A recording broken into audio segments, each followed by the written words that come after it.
น้องเนี่ยในพบปะ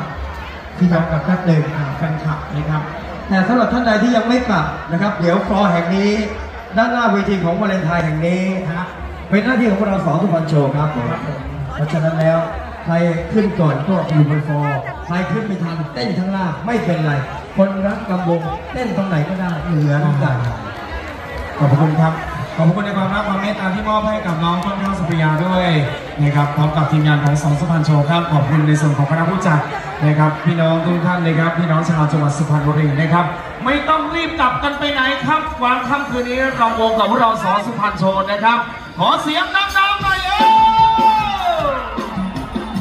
พร้อมแล้วช่วงนี้มายินดีต้อนรับพี่น้องทุกท่านครับสวัสดีจ้า